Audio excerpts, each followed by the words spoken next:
নমস্কাৰ টাইমলৈ স্বাগতম জনাইছো মহিমাক যে হাতত মাত্ৰ কেইটামান ঘণ্টা বাকি আছে 22 জানুৱাৰী অৰ্থাৎ কাইলৈ মুকলি কৰা হ'ব ৰাম মন্দিৰ আৰু ৰাম মন্দিৰ মুকলি কৰা দিনাখনে মুখ্যমন্ত্ৰী ডক্টৰ হিমন্ত বিশ্ব শৰ্মাই সকলো মুছলমান ধৰ্মৰ লোককে আহ্বান জনাইছে যাতে তেওঁলোকে কাইলৈ দিনটো নামাজ পঢ়ে দুৱা কৰে কাইলৈ দিনটো ভালে কুশলে পাৰ হ'বৰ বাবে জনাইছো সবিশেষ কালিলৈ দিনটোৰ বাবে মুখ্যমন্ত্ৰী ডক্টৰ হিমন্ত বিশ্ব শৰ্মাই ইছলাম ধৰ্মাৱলম্বী লোকলৈ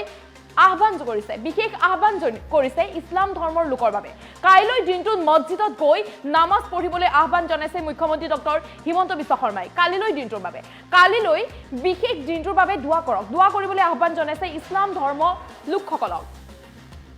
আৰু খ্ৰীষ্টান ধৰ্মী লোকসকলেও কালিলৈ গীৰ্জালৈ গৈ প্ৰাৰ্থনা কৰক এয়া মুখ্যমন্ত্ৰী ডক্টৰ হিমন্ত বিশ্ব শৰ্মাৰ আহ্বান শান্তি সম্প্ৰীতিৰে থাকিবলৈ আহ্বান মুখ্যমন্ত্ৰী ডক্টৰ হিমন্ত বিশ্ব শৰ্মাৰ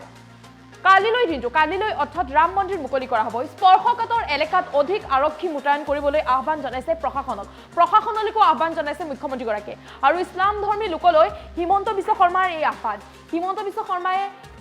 ইছলাম ধৰ্মী লোকলৈ আহ্বান জনাইছে কাইলৈ দিনটো দুৱা কৰক নামাজ পঢ়ক কালিলৈ দিনটো নামাজ পঢ়িবৰ বাবে মুখ্যমন্ত্ৰীগৰাকীয়ে আহ্বান জনাইছে ইছলাম ধৰ্মী লোকসকলক কালিলৈ দিনটো মছজিদত গৈ নামাজ পঢ়িবলৈ আহ্বান জনাইছে কালিলৈ যিহেতু বিশেষ দিন কালিলৈ মুকলি কৰা হ'ব ৰাম মন্দিৰ ইতিমধ্যে অযোধ্যাত কটকটীয়া হৈ পৰিছে নিৰাপত্তা ব্যৱস্থা কালিলৈ দিনটো মছজিদত নামাজ পঢ়িবলৈ আহ্বান জনাইছে মুখ্যমন্ত্ৰী ডক্টৰ হিমন্ত বিশ্ব শৰ্মা ইছলাম ধৰ্মী লোকক এয়া ইছলাম ধৰ্মী লোকৰ বাবে মুখ্যমন্ত্ৰী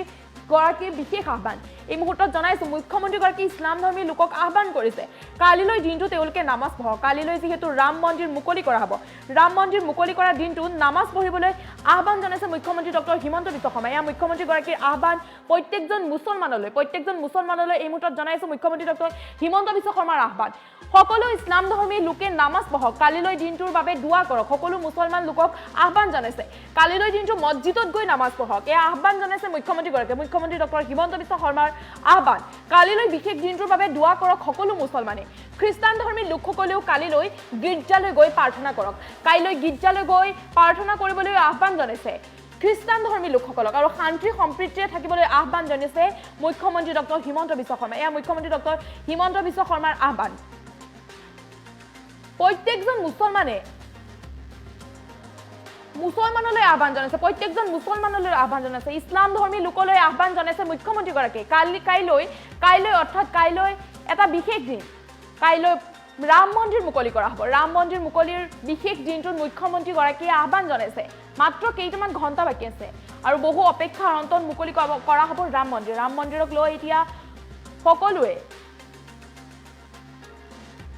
ব্যস্ত হৈ পৰিছে ৰাম মন্দিৰ লৈ এতিয়া সকলোৰে কালিলৈ দিনটোৰ বাবে আনন্দৰ সীমা নোহোৱা হৈ গৈছে উভতি আহিব ৰাম শ বছৰৰ পিছত উভতি আহিব ৰাম আৰু এই ৰাম মন্দিৰৰ এই দিনটোতে পবিত্ৰ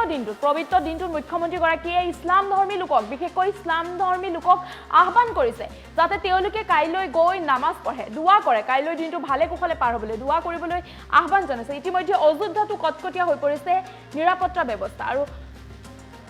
অসমৰ স্পৰ্শকাতৰ এলেকাত অধিক আৰক্ষী মুতায়ন কৰিবলৈ আহ্বান জনাইছে প্ৰশাসনকো আহ্বান জনাইছে কাইলৈ দিনটোৰ বাবে আৰু শান্তি সম্প্ৰীতিৰে থাকিবলৈ আহ্বান জনাইছে মুখ্যমন্ত্ৰী ডক্টৰ হিমন্ত বিশ্ব শৰ্মাই এয়া আহ্বান মুখ্যমন্ত্ৰীগৰাকীয়ে আহ্বান জনাইছে কাইলৈ দিনটোৰ বাবে বিশেষকৈ ইছলাম ধৰ্মী লোকসকলক আহ্বান জনাইছে যাতে কাইলৈ দিনটো মছজিদত গৈ নামাজ পঢ়িবৰ বাবে আহ্বান জনাইছে কাইলৈ দিনটোৰ বাবে দুৱা কৰিবলৈ আহ্বান জনাইছে কাইলৈ দিনটোৰ বাবে আৰু বহু অপেক্ষাৰ অন্তত অৱশেষত মুকলি কৰা হ'ব ৰাম মন্দিৰ এই দিনটো আহি পালেহি 22 জানুৱাৰী অৰ্থাৎ সোমবাৰৰ দিনটো অৱশেষত পালেহি মাত্ৰ মাজত কেইটামান ঘণ্টা বাকী আছে কেইটামান ঘণ্টাৰ পিছতে সকলোৰে অপেক্ষাৰ অন্তত মুকলি কৰা হ'ব ৰাম মন্দিৰ ইতিমধ্যে হাজাৰ ভক্তৰ ভিৰ কৰিছে ৰাম মন্দিৰ মুকলি কৰাক লৈ এতিয়া হাজাৰ ভক্তৰ ভিৰ কৰিছে আৰু এই ৰাম মন্দিৰ মুকলি কৰা দিনটোতে মুখ্যমন্ত্ৰীগৰাকীৰ বিশেষ মুখ্যমন্ত্ৰীগৰাকীয়ে আহ্বান কৰিছে যাতে সকলো মুছলমান লোকে ইছলাম ধৰ্মী লোকে নামাজ পঢ়ক এয়া মুখ্যমন্ত্ৰীগৰাকীৰ আহ্বান ইতিমধ্যে কালিলৈ স্কুল কলেজ সকলো অৰ্ধছুটিও ঘোষণা কৰিছে কাইলৈ দিনটোৰ বাবে অৰ্ধছুটি ঘোষণা কৰিছে আৰু এই দিনটোতে এতিয়া ৰাম মন্দিৰৰ প্ৰাণ প্ৰতিষ্ঠাৰ দিনটোতে ইছলাম বিশ্বাস কৰা লোকে হওক গীৰ্জা উপাসনা কৰা লোকসকলে হওক কালি সকলোকে মই আহ্বান জনাম যে সকলোৱে যাতে এটা স্পেচিয়েল প্ৰেয়াৰ বা স্পেচিয়েল নামাজ পঢ়ে যাতে ভাৰতবৰ্ষত আমাৰ সকলো জাতি ধৰ্মৰ লোক আমি একেলগে মিলিজুলি থাকিব পাৰোঁ। চ' মই গধূলি যিটো নামঘৰত নাম কীৰ্তনৰ আহ্বান জনাইছোঁ, তাৰ লগতে মই ইছলাম ধৰ্মী লোকসকলক নামাজত, গীৰ্জাত যোৱা লোকসকলক চাৰ্চ ছাৰ্ভিচৰ সময়ত, উপাসনাৰ সময়তো অকণমান প্ৰাৰ্থনা কৰাৰ বাবে আহ্বান জনাম।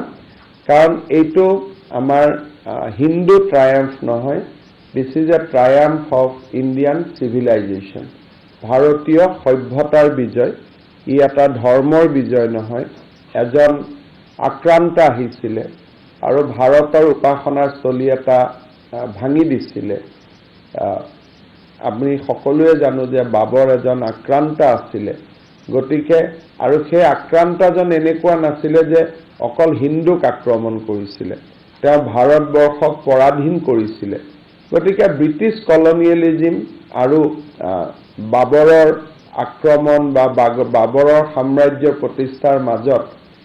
কোনো দৰাচলতে পাৰ্থক্য নাছিলে। বাবৰ ৱাজ এ ফৰেন পাৱাৰ আৰু বাবৰে আমাক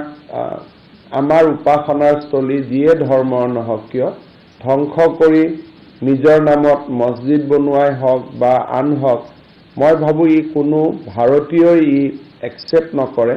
গতিকে কালি অসমত জাতি ধৰ্ম বৰ্ণ নিৰ্বিশেষে এই প্ৰাণ প্ৰতিষ্ঠাৰ মহা উৎসৱটো পালন কৰাৰ বাবে মই আহ্বান জনাম।